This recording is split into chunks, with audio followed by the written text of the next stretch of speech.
Assalamualaikum warahmatullahi wabarakatuh. Perkenalkan saya Dania Najmi dan selamat datang teman-teman di Ruang Tengah, persembahan dari cariustad.id yang merupakan sebuah platform yang menghadirkan ustadz dan ustazah yang ramah dan kompeten untuk berbagai kegiatan keagamaan. Dimulai dari belajar Islam untuk anak sampai dewasa, bimbingan mualaf, khotbah Jumat sampai dengan kajian di kantor. Sejalan dengan semangat wasatiyah yang berada di tengah, Cari Ustadz senantiasa mengajak untuk selalu kritis belajar atas berbagai topik dan juga berbagai sumber. Oleh karena itu, di ruang tengah setiap topik tidak hanya akan dibahas dalam perspektif agama oleh ustadz dan ustazah, tapi juga para ahli di bidangnya masing-masing. Untuk pembahasan kita pada hari ini, kita akan membahas mengenai perempuan dan inovasi dalam bidang STEM, Science, Technology, Engineering, and Math, yang akan dibahas oleh dua narasumber kita. Yang pertama adalah Dr. Nur Rofiah Bil Uzem, ustazah dari cariustad.id dan juga dosen pasca sarjana Perguruan Tinggi Ilmu Al-Quran atau PTIQ Jakarta, dan juga Kak Anantia selaku Managing Director dari Think Women yang merupakan organisasi pemberdayaan perempuan yang mendukung pendidikan, teknologi, dan juga pemberdayaan finansial melalui salah satu program utamanya Perempuan Maju Digital. Assalamualaikum Bu Nur dan Kak Ana. Assalamualaikum warahmatullahi wabarakatuh Mbak Dania dan pemirsa juga. Baiklah, apa kabarnya di bulan puasa tahun ini? Sehat-sehat semuanya? Alhamdulillah ya kita sehat ya. Alhamdulillah. Nah, menurut aku pembahasan kita pada hari ini tuh memang agak sedikit berat ya, tapi menurut aku penting sekali untuk kita bahas karena banyak sekali nih pertanyaan-pertanyaan yang masuk terkait ini di fitur Tanya Ustadz di cariustad.id gitu, yaitu mengenai bagaimana perempuan dalam bidang STEM. Nah, aku mau tanya dulu sama Bu Nur. Sepertinya pembahasan ini tuh jadi banyak ditanyakan karena berita mengenai perempuan-perempuan di Afghanistan yang dilarang untuk bersekolah. Nah, sebetulnya Bu Nur, dalam ajaran Islam apakah betul bahwa perempuan itu dilarang untuk bisa menjadi seorang manusia yang terpelajar gitu dan bahkan bisa berinovasi juga dengan perkembangan zaman? Bagaimana Bu Nur? Jadi Islam dari Allah itu satu ya, tapi difahami oleh manusia, oleh hambanya secara beragam. Nah, mari dalam melihat keragaman pemahaman atas Islam itu kita mengacu ya kepada cita-cita tertingginya Islam terkait dengan kemanusiaan itu seperti apa, termasuk kemanusiaan perempuan. Cita-cita tertingginya itu kan manusia, termasuk perempuan, itu menjadi dan diperlakukan sebagai manusia seutuhnya. Itu artinya adalah dia juga makhluk intelektual karena punya akal dan makhluk spiritual karena punya hati nurani. Manusia seutuhnya juga kita mesti melihat nih manusianya perempuan ada bersamaan dengan laki-laki tapi juga ada perbedaan. Maka nanti pengalaman kemanusiaan yang berbeda dari perempuan yang tidak sama dengan laki harus diperlakukan secara manusiawi juga. Yang kedua, laki-laki dan perempuan di dalam Islam itu dicita-citakan untuk menjadi subjek penuh dalam sistem kehidupan. Tidak ada yang jadi subjek sekunder, apalagi jadi objek gitu ya. Subjek penuh itu artinya apa? Sama-sama bertanggung jawab atas kemaslahatan di muka bumi dan juga sama-sama berhak menikmatinya. Nah, mari kita lihat itu. Diusir dari sekolah, apakah itu adalah pemahaman Islam yang bisa dipertanggungjawabkan atau tidak? Menurut saya tidak gitu. Mengapa? Karena perempuan itu juga makhluk berakal tadi kan, makhluk intelektual berakal. Bahkan salah satu tujuan syariat itu hifdzul akli, menjaga akal.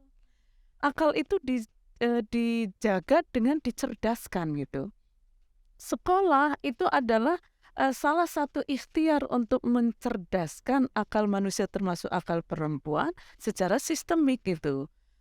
Dan kecerdasan akal itu nanti dipakai untuk apa? Untuk kemaslahatan gitu. Karenanya laki-laki dan perempuan di dalam Islam itu mesti mencari ilmu, Bahkan ilmunya itu tidak sebatas ilmu pengetahuan agama loh ya, itu penting sekali. Tapi jangan hanya itu, karena ayat Allah itu tidak hanya ayat qauliyah. Ayat qauliyah itu ayat verbal Quran itu, tapi juga ada ayat kauniyah, alam semesta raya beserta seisinya termasuk termasuk manusia, betul. Karena itu nanti sains di mana letaknya dalam sistem pengetahuan keislaman?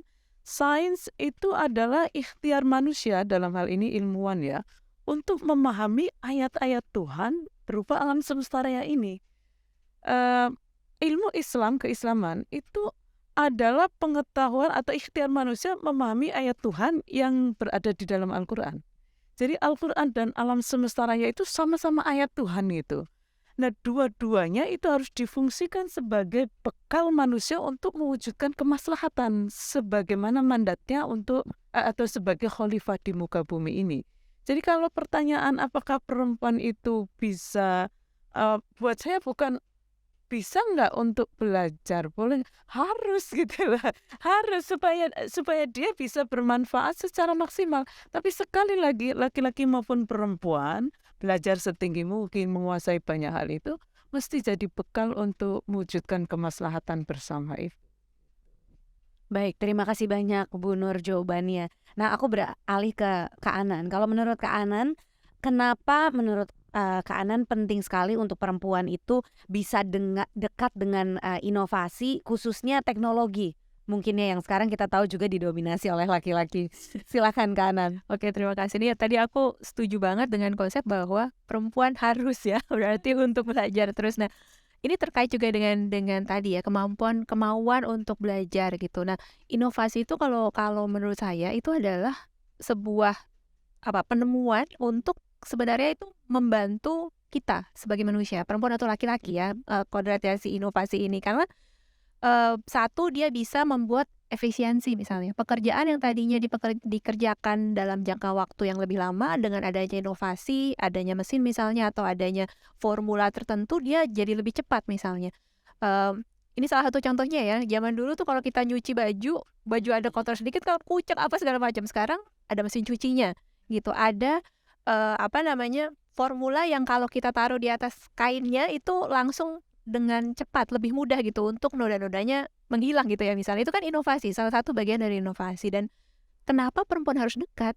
Tadi kita ketika bicara soal perempuan, banyak sekali perannya yang perlu dilakukan gitu. Dengan banyaknya peran itu, kalau dia bisa dekat dengan inovasi, dekat juga dengan teknologi, berarti dia bisa melakukan perannya dengan lebih efisien, lebih cepat. Misalnya kalau dia punya peran di rumah tangga, pekerjaan rumah tangganya jadi lebih cepat.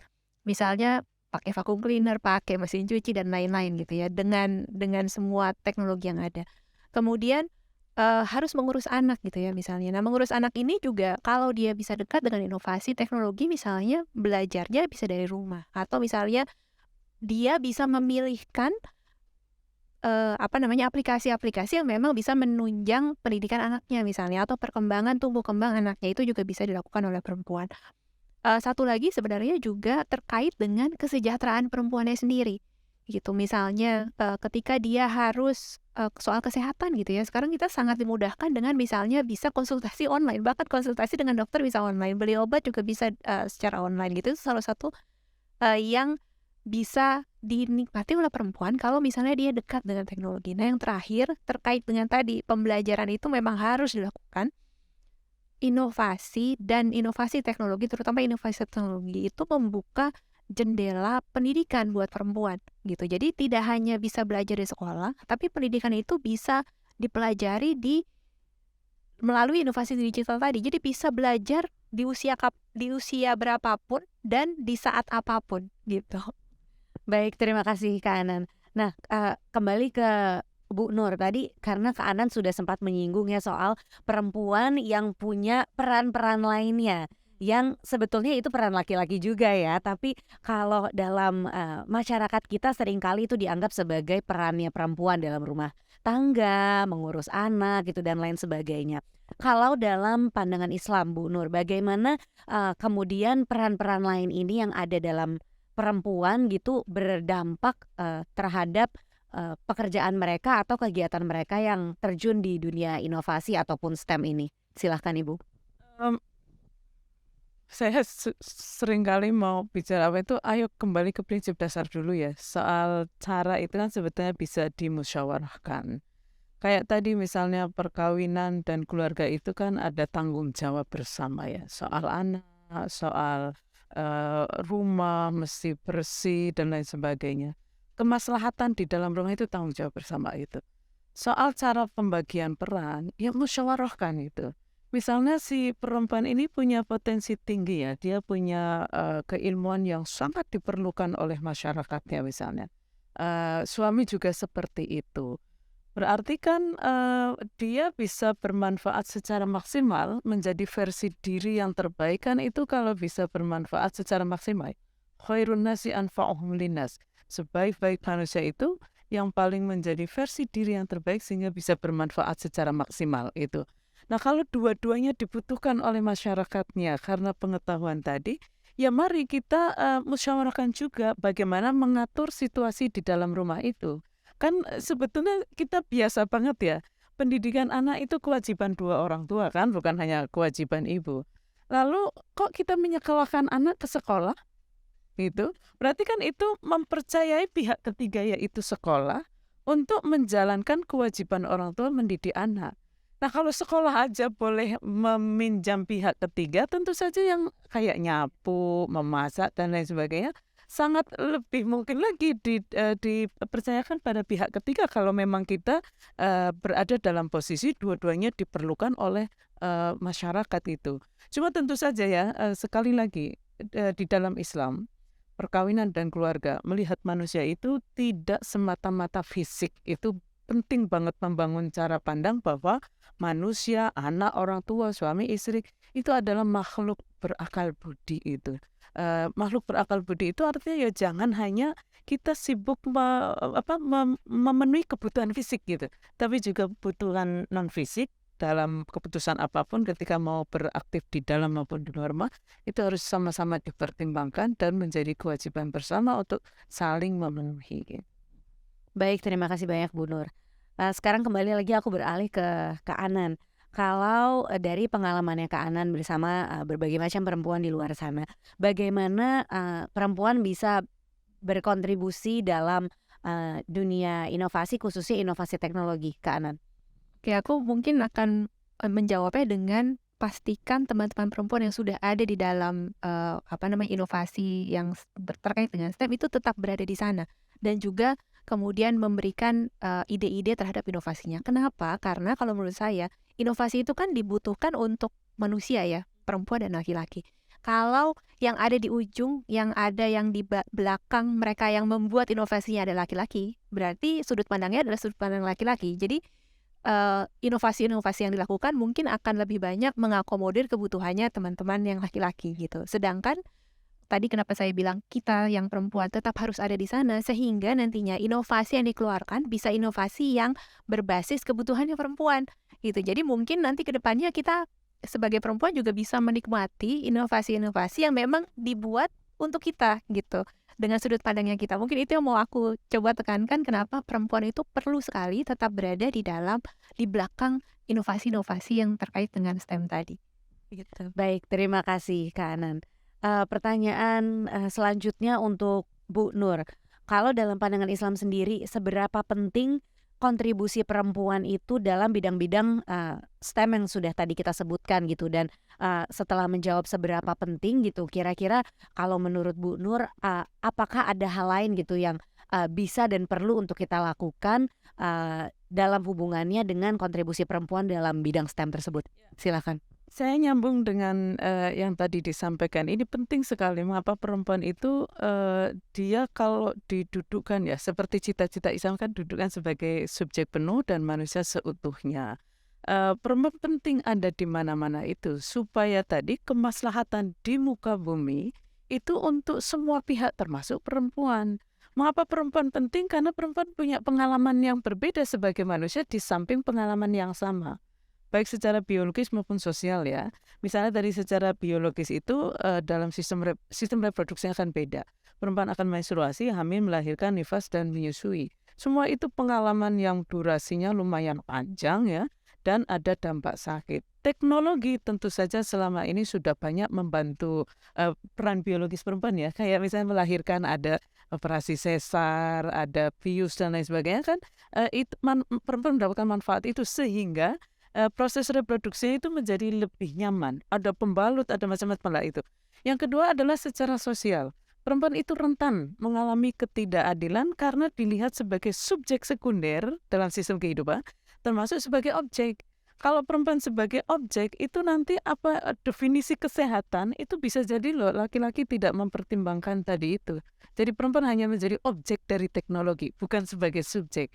Padahal penting sekali sejak di hulu ya perempuan itu terlibat sehingga nanti kalau perempuan menjadi subjek ya atau diperlakukan sebagai subjek sekunder atau objek, dia akan rentan mengalami stigmatisasi, marginalisasi, subordinasi, kekerasan dan double burden.